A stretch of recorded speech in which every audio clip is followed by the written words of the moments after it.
Voici le deuxième volet que le dessous des cartes consacre au gaz de schiste. Dans un premier temps, nous avons étudié précisément cette technique d'extraction qu'on appelle la fracturation hydraulique. Eh bien aujourd'hui, nous allons voir si les gaz de schiste modifient véritablement la géographie de l'énergie dans le monde. Voici une carte montrant où se trouvent dans le monde les bassins d'hydrocarbures de roche-mère, improprement nommés gaz et pétrole de schiste. On distingue les ressources estimées et les ressources non estimées, c'est-à-dire seulement probables, selon l'Agence américaine de l'énergie.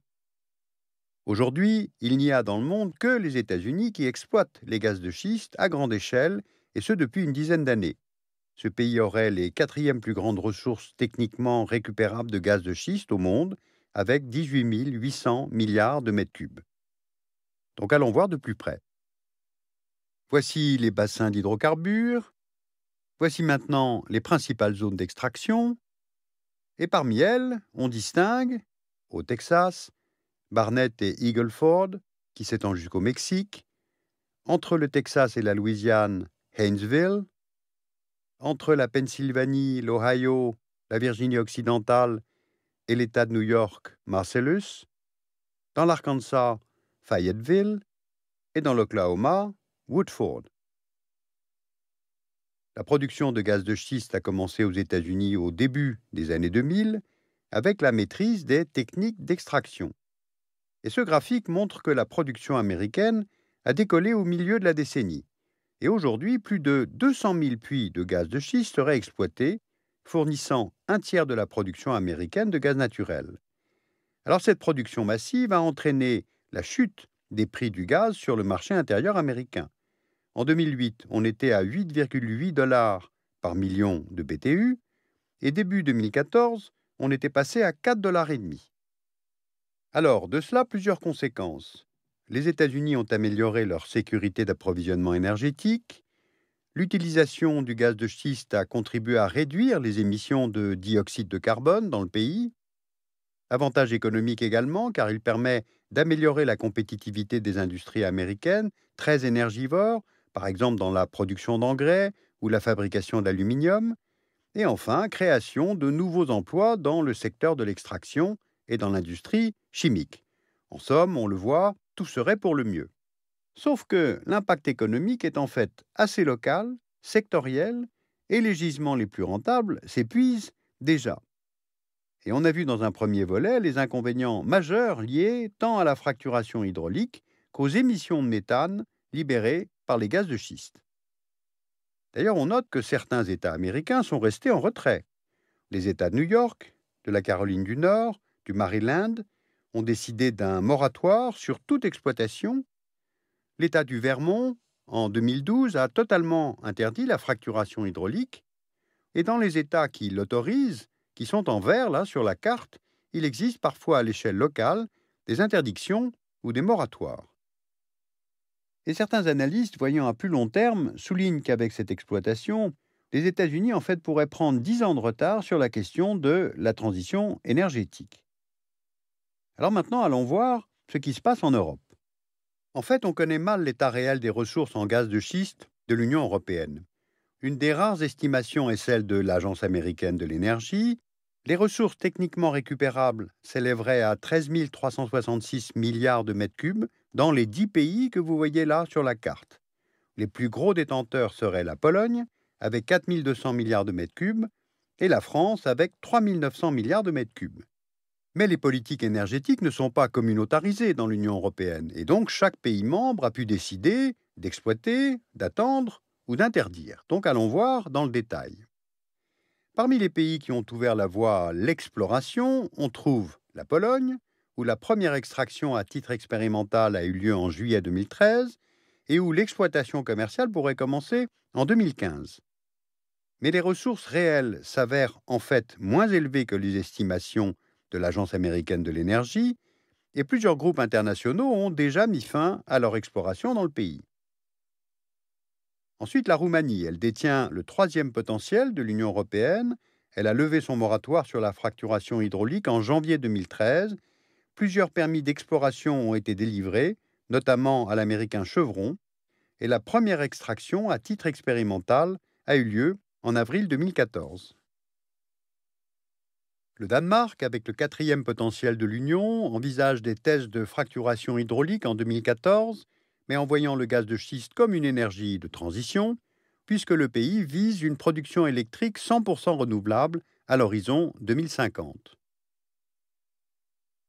Le Royaume-Uni, cinquième potentiel de l'Union, a levé son moratoire sur la fracturation hydraulique en décembre 2012.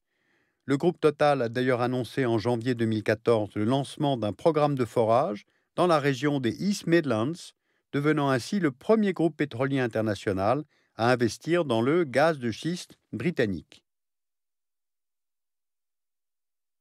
Il y a aussi la Suède et l'Espagne, où plusieurs forages exploratoires sont en cours. Voilà donc pour l'exploration. Maintenant, parmi les pays qui sont sous moratoire, on trouve les Pays-Bas et l'Allemagne, où la nouvelle coalition gouvernementale a convenu d'un moratoire sur la fracturation hydraulique. Enfin, il y a ceux qui ont interdit la fracturation hydraulique, et là on trouve la Bulgarie depuis janvier 2012 et la France depuis juillet 2011, interdiction confirmée par la présidence Hollande en septembre 2012 lors de la conférence environnementale.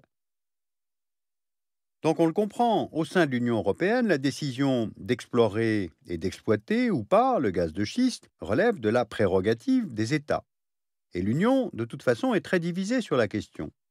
En janvier 2014, lors de la présentation du paquet énergie-climat, la Commission européenne a, contre l'avis du Parlement, renoncé à encadrer l'exploitation des gaz de schiste sur le territoire de l'Union sous la pression des lobbies énergétiques. Maintenant, allons voir la situation dans le reste du monde. Alors, beaucoup de pays, bien sûr, sont séduits par le succès américain. Par ordre d'importance, on trouve d'abord la Chine. Elle disposerait du plus gros potentiel de gaz de schiste au monde. Les forages ont commencé dans le pays et la production, qui atteint 200 millions de mètres cubes en 2013, pourrait être multipliée par 7 en 2014. Mais il y a plusieurs contraintes, notamment la rareté de l'eau dans ce pays. Derrière la Chine, l'Argentine. Elle détiendrait le deuxième potentiel mondial. Le gisement de Vaca Muerta, qui contient du gaz et du pétrole de schiste, est l'un des plus importants au monde. La compagnie nationale Yacimientos Petrolíferos Fiscales prévoit d'y forer 132 puits. Et en juillet 2013, YPF a signé un accord avec Chevron pour l'exploration et la production d'hydrocarbures non conventionnels.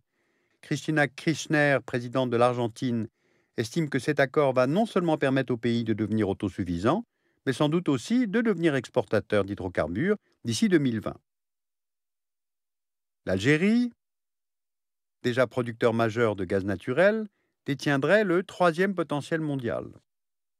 En 2012, Alger a révisé la loi sur les hydrocarbures en vue d'attirer les investissements étrangers et de favoriser l'exploration et la production des hydrocarbures non conventionnels. La compagnie nationale, Sonatrach, envisage un premier test. Au Mexique, maintenant, sixième potentiel mondial, le gouvernement s'intéresse au gaz de schiste afin de relancer la production d'hydrocarbures. Quelques 60 000 puits pourraient être forés dans les 50 prochaines années, essentiellement par la compagnie pétrolière nationale, Pemex.